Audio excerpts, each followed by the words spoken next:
সে ক্লাসের টপিক হচ্ছে MRI contrast agent. তো এই আজকের লেকচারে এমআরআই কন্ট্রাস্ট এজেন্টটা কি, এটা কেন ইউজ করা হয়, কেমিক্যাল কি কম্পোজিশন, এবং এই কন্ট্রাস্টের সেফ সাইড কি এবং ব্যাড সাইড কি, এগুলো নিয়ে আলোচনা করা হবে এবং কিছু এমআরআই ছবি দেখানো হবে যেগুলো কন্ট্রাস্ট ইউজ করা হয়েছে।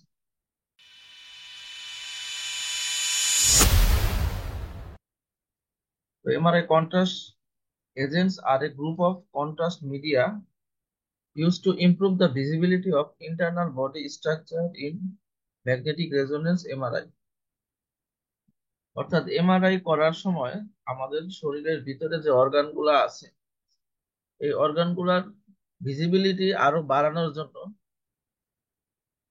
একটা কেমিক্যাল ইউজ করা হয়, সেটা এমআরআই কন্ট্রাস্ট নামে পরিচিত। এবং সবচেয়ে কমন যে এমআরআই কন্ট্রাস্টটা বর্তমানে ইউজ করা হয়, আসলে সবসময় যেটা ইউজ করা হতো সেটা হচ্ছে gadolinium based contrast agent. MRI contrast agents alter the relaxation times of atoms within body tissues where they are present after oral or intravenous administration। অর্থাৎ এমআরআই কন্ট্রাস্টটা শরীরের যে টিস্যুতে যায় বা যে টিস্যুতে থাকে, ওই টিস্যুর কি হয়, রিল্যাক্সেশন টাইম কমে যায়, তার কারণে ওই টিস্যুটা T1 প্রোটোকলে সাদা দেখা যায়। তো আমরা যেমন আইবিইউ তে মানে ডাইরেক্ট কন্ট্রাস্টটা দেখতে পারি, অর্থাৎ এক্স রে আইবিইউ তে যখন আমরা এক্স রে করি, যে তখন কন্ট্রাস্টটা যখন কিডনিতে বা ইউরেটারে আসে, এই কন্ট্রাস্টের সাথে কিন্তু এক্স রে ফোটনটা বাধা পায়, যার কারণে আমরা যে ইমেজটা পাই ওই ইমেজটা কিন্তু মানে রিয়েল কন্ট্রাস্টের ইমেজ। কিন্তু এমআরআই তে কিন্তু আমরা যেই সাদা সিগন্যালটা পাই, হোয়াইট সিগন্যালটা পাই কন্ট্রাস্ট দেওয়ার পরে, ওটা অ্যাকচুয়ালি রিয়েল কন্ট্রাস্টের ইমেজ না, ওটা হচ্ছে কন্ট্রাস্টটা যে টিস্যুটাকে যে টিস্যুর যে রিল্যাক্সেশন টাইমসটা চেঞ্জ করে দিল, তার একটা ইফেক্ট হিসেবে আমরা এই কন্ট্রাস্টটা দেখতে পারি। এবং এই কন্ট্রাস্টটা মুখ দিয়ে দেওয়া হয় অনেক সময়, অনেক সময় ইন্টারভেনাস অথবা আইভি দেওয়া হয়।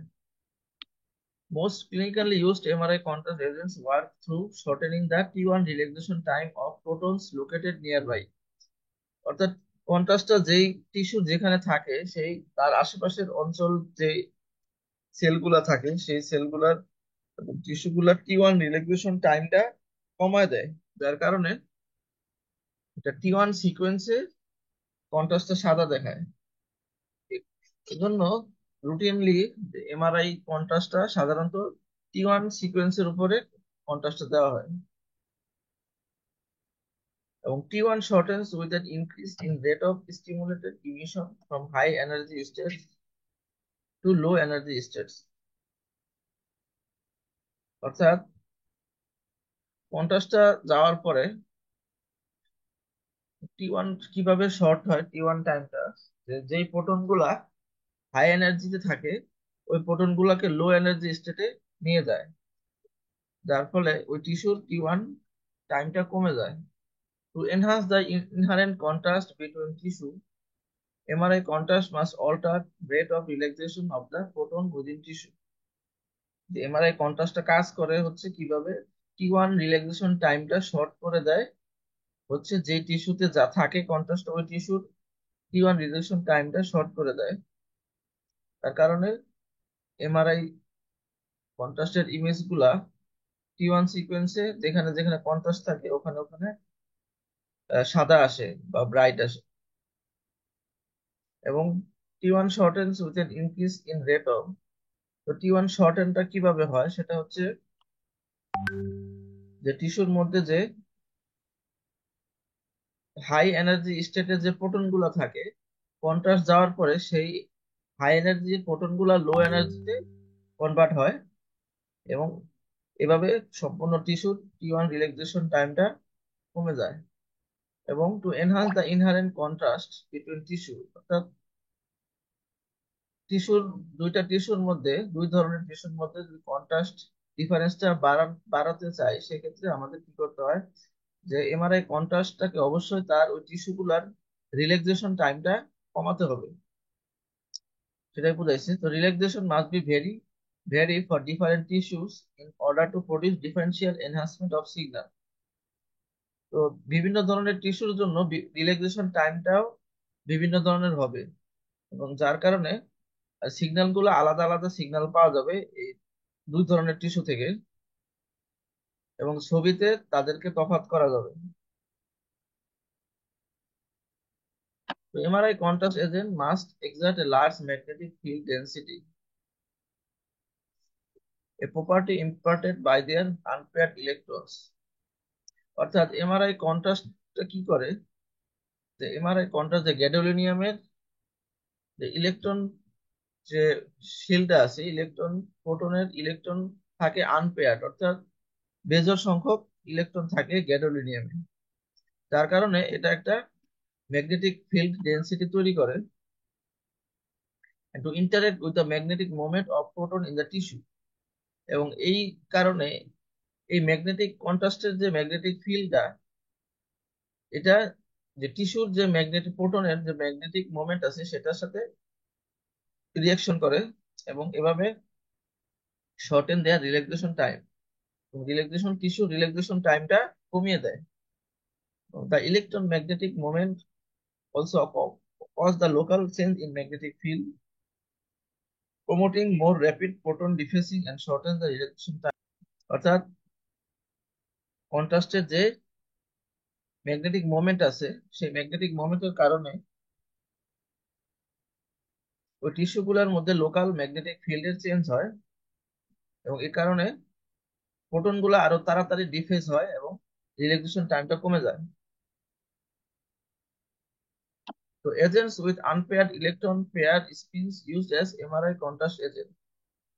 অর্থাৎ যে সকল উপাদানের ইলেকট্রন বেজোড় সংখ্যক ইলেকট্রন থাকে, ওই উপাদানগুলাই এমআরআই কন্ট্রাস্ট হিসেবে ব্যবহার করা যায়। এবং this may be classified into three group. তো এগুলোকে তিনটা গ্রুপে ভাগ করা যায়। একটা হচ্ছে ফেরোম্যাগনেটিক, একটা হচ্ছে প্যারাম্যাগনেটিক, একটা হচ্ছে সুপার ম্যাগনেটিক ফেরাইট। প্যারাম্যাগনেটিক হচ্ছে গ্যাডোলিনিয়াম, অর্থাৎ আমরা যে কন্ট্রাস্টটা ইউজ করি সেটা হচ্ছে প্যারাম্যাগনেটিক একটা সাবস্টেন্স, এবং have magnetic moment which align of magnetic field as magnetic gradient of alignment is loss. তো যতক্ষণ ম্যাগনেটিক ফিল্ডটা চালু থাকে ততক্ষণ এটা যে আমাদের মেন ম্যাগনেটের সাথে অ্যালাইনমেন্ট থাকে, এবং যতক্ষণ আবার gradient as the magnetic gradient of alignment is loss, আবার যখন গ্রেডিয়েন্ট অফ করা হয় তখন আর অ্যালাইনমেন্ট আর থাকে না।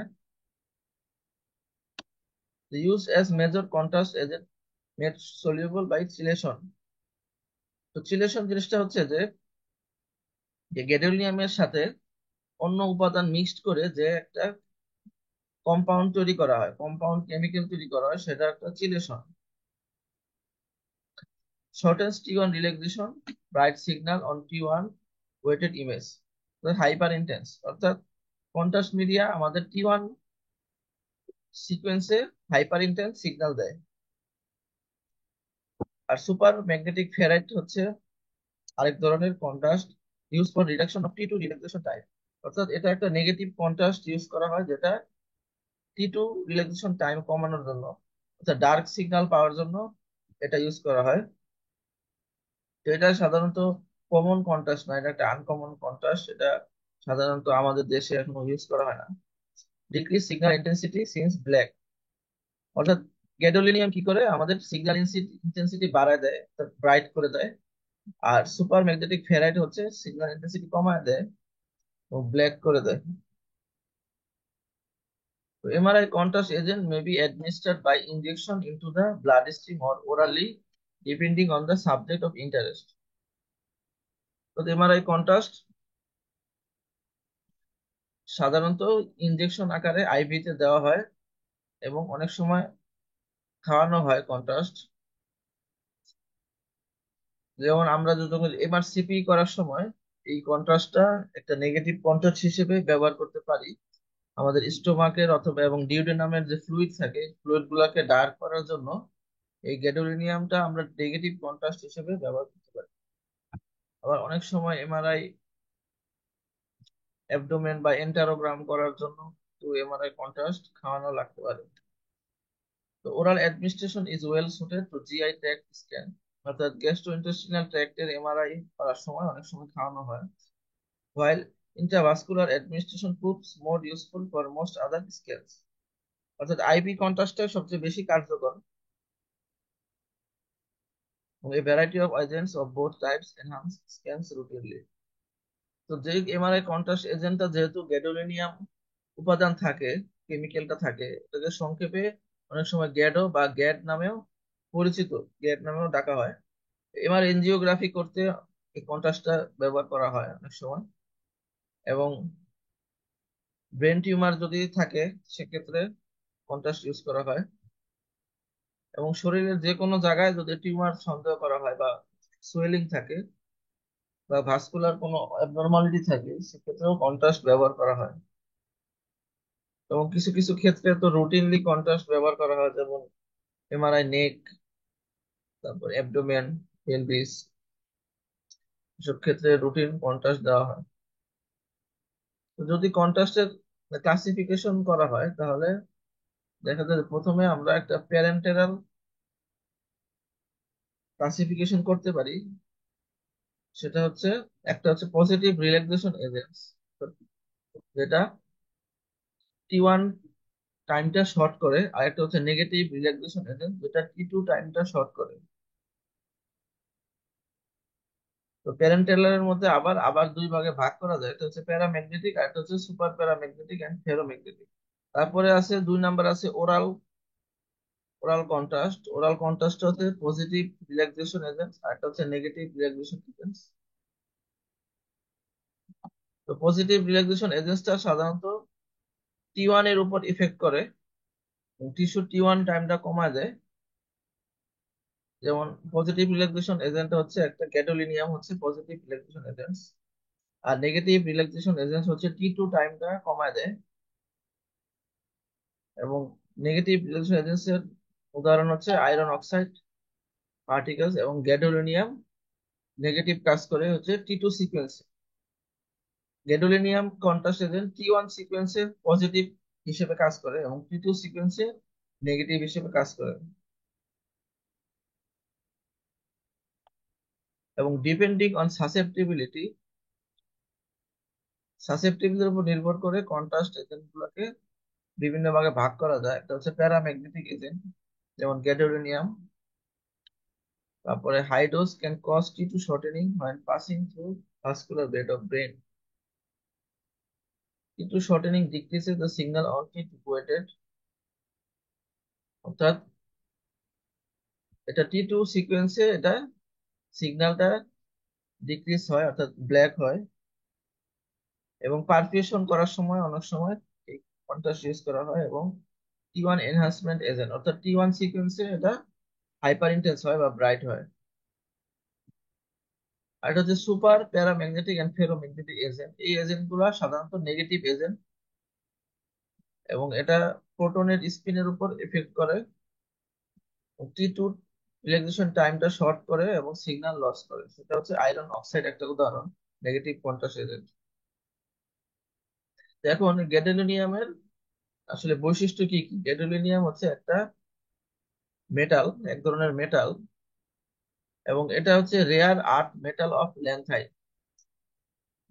অর্থাৎ আমাদের যে পর্যায় সারণী আছে, যে বিভিন্ন মৌলের যে পর্যায় সারণীতে যে ল্যান্থাইট গ্রুপ আছে, ওই ল্যান্থাইট গ্রুপের একটা মৌল হচ্ছে এই গ্যাডোলিনিয়াম। এবং এটা খুবই কম পাওয়া যায় আমাদের এই পৃথিবীতে। এবং গ্যাডোলিয়ামের অ্যাটমিক নাম্বার হচ্ছে 64, combined with chelates to prevent toxicity by rapid and total excretion. অর্থাৎ যে এই গ্যাডোলিনিয়ামটাকে বিভিন্ন মৌলের সাথে বিক্রিয়া করে একটি চিলেট তৈরি করা হয়, যার কারণে এই গ্যাডোলিনিয়ামের টক্সিসিটি কমে যায় এবং শরীর থেকে এক্সক্রিশন টাইমটাও বেড়ে যায়, তো তাড়াতাড়ি শরীর থেকে বের হয়ে যায় না। এবং এটা T1 এবং T2 রিল্যাক্সেশন টাইমের উপর একটা বড় প্রভাব ফেলে। তো ইনক্রিজ ব্রাইটনেস ইন T1, অর্থাৎ T1 সিকোয়েন্সে এটা টিস্যুর ব্রাইটনেস বাড়ায়। এবং this T1 effect of gadol are used more in clinical purposes. Gadolinium leads to T2 relaxation and decrease signal on T2 weighted image. তো এই একই কথা, অর্থাৎ T1 ওয়েটেড ইমেজে কন্ট্রাস্টটা সাদা বানায় এবং T2 ওয়েটেড ইমেজে কন্ট্রাস্টটা ডার্ক বানায়। যে ডোজ দেওয়ার নিয়ম হচ্ছে যে বডি ওয়েট অনুযায়ী, যে per KG body weight 0.1 millimole per KG হিসেবে দিতে হয় রোগীকে।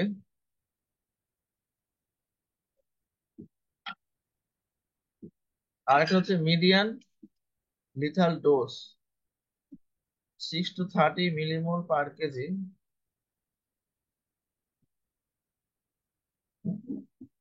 আর যে overall adverse reaction rate 3 to 5%, অর্থাৎ রিয়েকশনের হার হচ্ছে শতকরা 3 থেকে 5 বার 5 জন মানুষের রিয়েকশন হতে পারে। তারপর আছে অসমোলারিটি, অর্থাৎ অসমোলারিটি মানে হচ্ছে অভিস্রবণ প্রক্রিয়া। যেটা হচ্ছে আয়নিক ম্যাগনেসিয়ামের অসমোলারিটি হচ্ছে 1960 মিলিমোল পার কেজি। যেটা হচ্ছে আয়নিক, যেটা আগে ম্যাগনেসিয়াম নামে পরিচিত ছিল। ম্যাগনেসিয়ামটা অনেক মানে রিয়েকশন করতো, যেহেতু এটা আয়নিক কন্ট্রাস্ট ছিল। এবং বর্তমানে নন আয়নিক কন্ট্রাস্ট, যেটা হচ্ছে অমনি স্ক্যান, এবং এটার অসমোলারিটি হচ্ছে 789 মিলিমোল পার কেজি। এবং এই কন্ট্রাস্টটা ইউজ করার ফলে অনেক রিয়েকশন কমে গেছে।